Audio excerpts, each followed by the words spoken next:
कौन है भाई सुबह सुबह? अरे बिरजू, कैसा है तू मेरे यार? अरे राम प्रसाद, तू यहाँ इतने सालों बाद? दोनों गले मिलते हैं।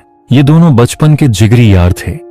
स्कूल में एक ही बेंच पर बैठते थे, लेकिन वक्त का पहिया ऐसा घूमा कि सब अपनी अपनी जिंदगी में व्यस्त हो गए। आज सालों बाद राम प्रसाद अचानक बिरजू के दरवाजे पर खड़ा था।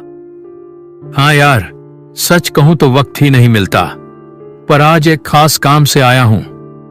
इस रविवार को मेरे बेटे की शादी है, तुझे आना ही पड़ेगा। अरे वाह, यह तो बहुत खुशी की खबर है। पर यार, घर की जिम्मेदारियां और स्कूल की नौकरी, वक्त निकालना मुश्किल हो जाता है। मैं कुछ नहीं सुनना चाहता, तुझे आना होगा। और हाँ, हमारे पुराने दोस्तों को भी साथ लेते आना, सब मिलकर पुरानी यादें ताजा करेंगे। ठीक है भाई, अगर तू इतना कह रहा है तो मैं जरूर आऊंगा और दोस्तों को भी लेकर आऊंगा। सुनो दोस्तों, राम प्रसाद के बेटे की शादी है रविवार को। हम सबको चलना है। कौन कौन तैयार है?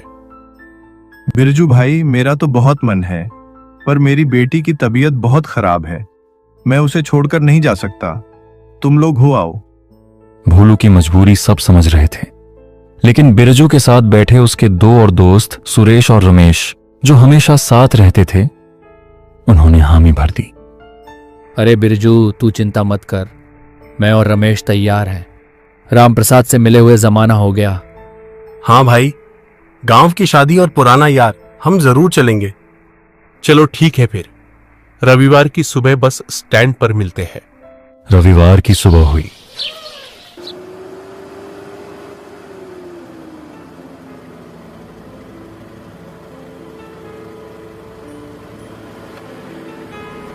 तीनों दोस्त बस में बैठ गए।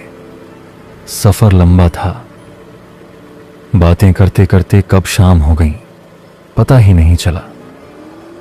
बस जब राम प्रसाद के गांव के बस स्टैंड पर रुकी तो सूरज ढल चुका था और अंधेरा घिर आया था। तीनों बस से नीचे उतरते हैं। चारों तरफ सन्नाटा है। अरे बिरजू, तुझे रास्ता तो पता है ना? यहाँ तो बहुत अंधेरा है। अरे हाँ भाई, मुझे याद है। बस यहां से थोड़ा दूर है उसका घर। उस तरफ कच्चा रास्ता है, हमें पैदल ही जाना पड़ेगा। तीनों दोस्त कच्चे रास्ते पर चलने लगते हैं। गांव का रास्ता पथरीला था और रात गहरी होती जा रही थी, लेकिन दोस्तों का साथ था, इसलिए डर की कोई गुंजाइश नहीं थी। कुछ ही देर चलने के बाद सामने रोशनी से सजा हुआ राम प्रसाद का घर दिखाई दिया। अरे बिरजू, सुरेश, रमेश, आ गए तुम लोग। आओ आओ, अंदर आओ। रास्ते में कोई तकलीफ तो नहीं हुई? नहीं नहीं दोस्त, सब बढ़िया रहा। बस तेरा घर ढूंढने में थोड़ी देर हो गई। शादी की रौनक और दोस्तों की महफिल में रात कब गुजरी पता ही नहीं चला। सुबह होते ही तीनों दोस्तों ने वापसी की तैयारी शुरू कर दी। अरे बिरजू, इतनी जल्दी क्या है? कुछ दिन और रुक जाते। नहीं नहीं दोस्त, स्कूल में मेरी नौकरी चल रही है, छुट्टी नहीं मिलेगी, मुझे जाना ही होगा। लेकिन हम फिर आएंगे। ठीक है भाई, जैसा तुम्हें ठीक लगे, बस ध्यान से जाना। तीनों दोस्त घर से निकलते हैं और बस स्टैंड की तरफ बढ़ने लगते हैं। अचानक आसमान में काले बादल छाने लगते हैं। अरे बिरजू, यह मौसम को क्या हुआ? अभी तो धूप थी, अचानक काले बादल। हाँ यार, लगता है जोर की बारिश होने वाली है। चलो, वो सामने एक बड़ा बरगद का पेड़ है, उसके नीचे खड़े हो जाते हैं। तभी अचानक मूसलाधार बारिश शुरू हो जाती है। तीनों भागकर पेड़ के नीचे खड़े हो जाते हैं। घने पेड़ के नीचे तीनों खड़े हैं। बारिश बहुत तेज है। बारिश रुकने का नाम नहीं ले रही थी। तभी उनकी नजर एक पतले दुबले आदमी पर पड़ी, जिसके कपड़े फटे पुराने थे। वह इस भारी बारिश में भीगता हुआ सड़क पर जा रहा था। अरे बिरजू, वो देखो, वो चाचा इतनी बारिश में कहाँ जा रहे होंगे। पता नहीं यार, पर ऐसे तो वो बीमार पड़ जाएंगे। बिरजू जोर से आवाज लगाता है। अरे चाचा, ओ चाचा इधर आ जाइए, पेड़ के नीचे, भीग जाओगे आप। वो बूढ़ा आदमी धीरे धीरे उनके पास आता है। कहाँ जा रहे हो चाचा इतनी बारिश में? मैं अपने घर जा रहा हूँ बेटा। काम से लौट रहा था कि बारिश शुरू हो गई। आपका घर कितनी दूर है? बस बेटा, यहाँ से थोड़ी ही दूर है, पर यह बारिश और तेज हो गई है और बादल भी गरज रहे हैं। तभी जोर से आसमान में बिजली कड़कती है। अरे दोस्तों, अब क्या करें? यह बारिश तो रुक नहीं रही और शाम भी होने वाली है। अंधेरा हो जाएगा तो बस भी नहीं मिलेगी। अरे तुम लोग डरो मत, मेरा घर पास में ही है। चलो थोड़ी देर मेरे घर रुक जाओ, सुबह बारिश रुक जाए तो चले जाना। हाँ, यही ठीक रहेगा। चलो दोस्तों, वैसे भी रात होने वाली है। अनजाने में ही सही, वे तीनों उस अजनबी चाचा के पीछे चल पड़े। कुछ दूर चलने के बाद एक पुराना खंडहर जैसा घर दिखाई दिया। घर को देखकर ही एक अजीब सी सिहरन होती थी। जल्दी आओ अंदर, तुम लोग यहाँ बैठो, मैं तुम्हारे लिए अंदर से गर्म चाय बनाकर लाता हूँ। अरे चाचा, उसकी कोई जरूरत नहीं है। आपने हमें छत दी, वही काफी है। अरे नहीं बाबू, आप लोग मेरे मेहमान हो और मेहमान की खातिरदारी तो करनी ही पड़ती है। चाचा मुस्कुराते हुए एक अंधेरे दरवाजे के पीछे चले जाते हैं। तीनों दोस्त चुपचाप बैठे थे। बाहर बारिश का शोर था और अंदर एक डरावना सन्नाटा। तभी बिरजू को एक अजीब सी गंध महसूस हुई।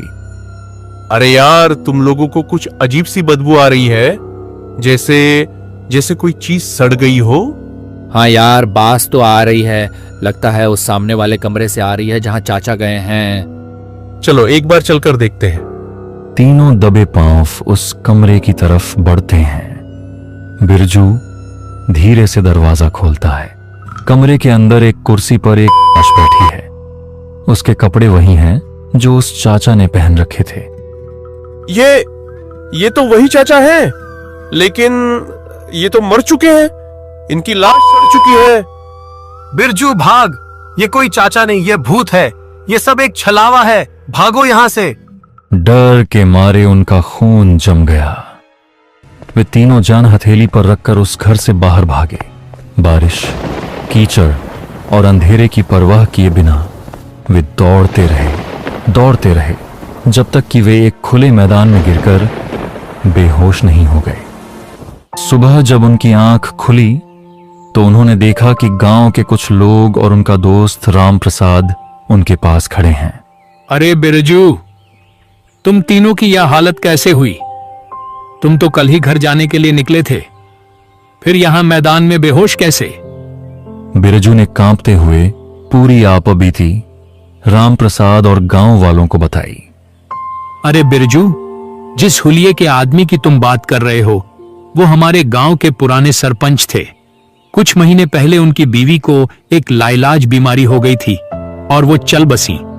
उनके गम में सरपंच जी ने भी जहर खाकर उसी कुर्सी। राम प्रसाद की बात सुनकर तीनों दोस्त सन्न रह गए। बारिश की वो रात और वो मेहमान नवाजी आज भी याद आती है तो उनकी रूह कांप उठती है। उस भयानक रात के बाद बिरजू अपने घर तो लौट आया था, लेकिन वो डर उसके जहन से नहीं गया था। कई रातें बीत गईं, पर बिरजू को ठीक से नींद नहीं आई। उसे हर पल लगता कि कोई उसे देख रहा है। आज की रात भी कुछ ऐसी ही भारी थी।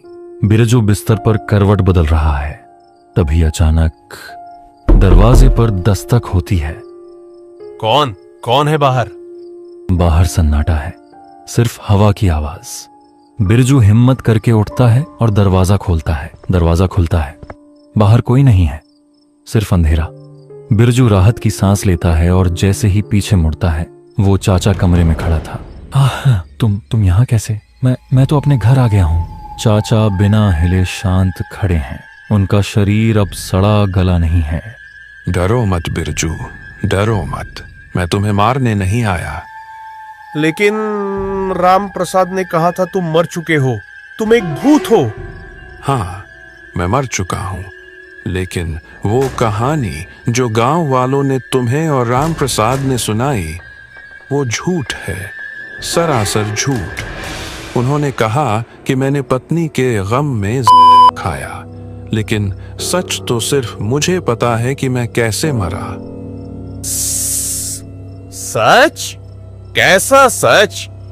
बैठो बिरजू, आज तुम्हें वो सुनना होगा जो मैंने अपनी मौत के वक्त महसूस किया था। कहानी कुछ महीने पीछे जाती है। गांव में सरपंच के चुनाव का माहौल था। एक तरफ थे नेकदिल दीनानाथ चाचा और दूसरी तरफ था गांव का दबंग लाखा।